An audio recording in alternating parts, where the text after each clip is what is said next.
Welcome back to my podcast, listeners.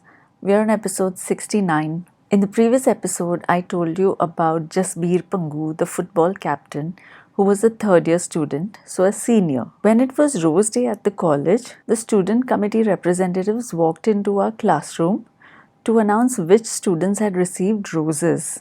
There were cards of different colors yellow, pink, red, white with roses, and messages were written on those cards. I sat in my seat expecting Daisy and a couple of other cute girls to get all the roses. When my name was called out, I was genuinely surprised. Then it was called a second time, then a third. I received about a dozen roses and cards, some yellow, some pink, but most red. The secret admirer or admirers had not provided the names.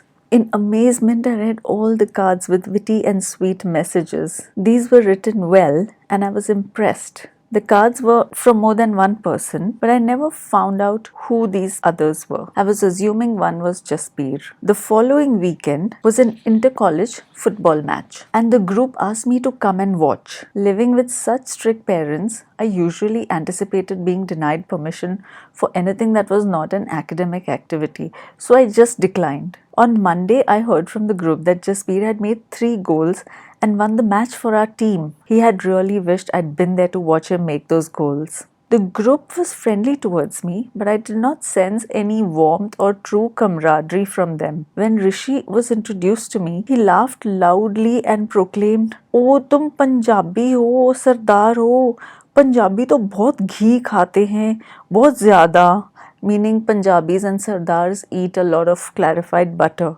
I did not know how to respond to that comment. I just felt awkward. For me, I had never seen anyone in my family consuming ghee, not even my extended family, not much at least. For one, what he said was rude, and secondly, it didn't ring true for me. But I was the new person here, and they were a whole group that knew each other before they met me. Another time, Priya was eating a snack. She passed it around, and when it came to me, I took some and thanked her. She then asked loudly, "Wait, were you waiting for me to offer it?" And then she laughed.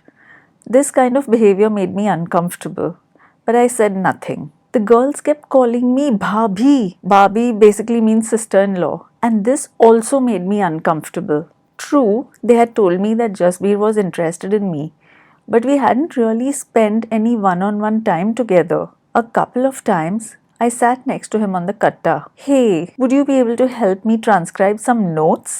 I asked him. Jasbir looked uncomfortable and said he was not good with that. I looked at his own notes and realized he could barely write properly. He could barely string a sentence together. I wondered who actually wrote those Rose Day cards then. Then, as I attempted to have a conversation with him, I realized we didn't seem to have much in common or even any rapport at all. But that could just be due to us being really new to each other.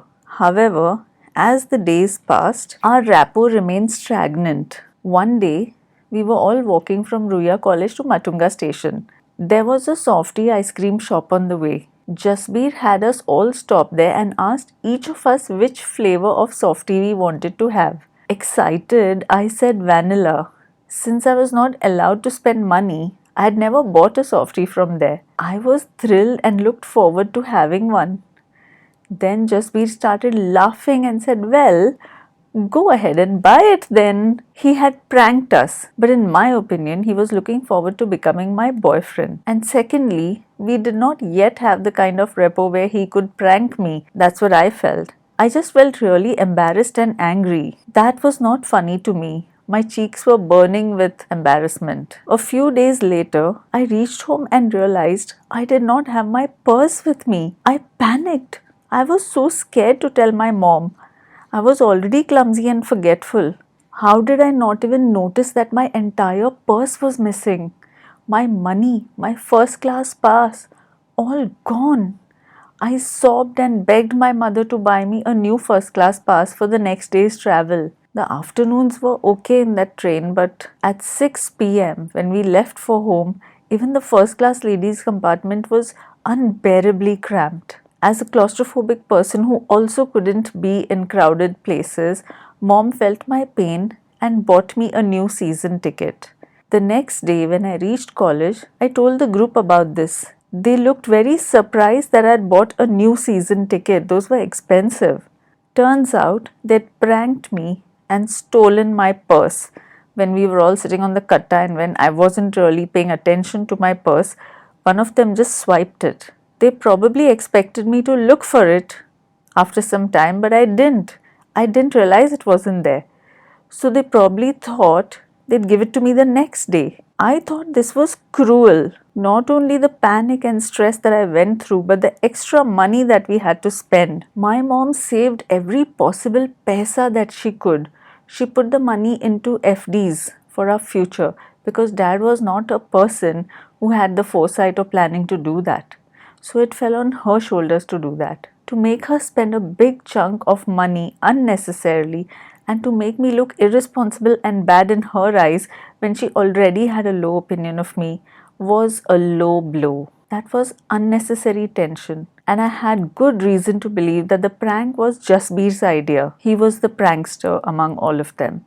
This mean prank was the last nail in the coffin of my budding romance with Jasbir. Actually, budding would be a wrong word. The romance never took off, it never started. Our temperaments were very different from each other's, I guess. I never really confronted anyone about this prank because of the group dynamic. I was invited and tolerated because Jasbir liked me. Period. I had no real rapport with anyone there. I just tuned out of Jasbir and stopped interacting with him after that. But I did continue to hang out with that group. Without any conscious effort, I found myself exchanging flirtatious looks with Nitin Shetty. It was not intentional, it was organic, the way we were both drawn to each other. One day Nitin invited me to his lab and showed me the guinea pigs that he was working with. I guess he was trying to impress me, or at least to build a rapport and show me what work he was doing. He picked up a guinea pig and injected it. That poor animal pooped right then. I felt awkward and averted my gaze. I did not ask Nitin any questions about anything because that is how I was. Like I had explained earlier, I felt like I was supposed to already know stuff. So even if I was curious, I wouldn't ask questions. As the days passed, I realized that I genuinely liked Nitin. In fact, he was the only person in that group with whom I felt a connection. Our looks to each other became obvious to the others, and the girls became hostile towards me. They wouldn't call me Bhabhi anymore, thank God, but now they felt like I had betrayed them.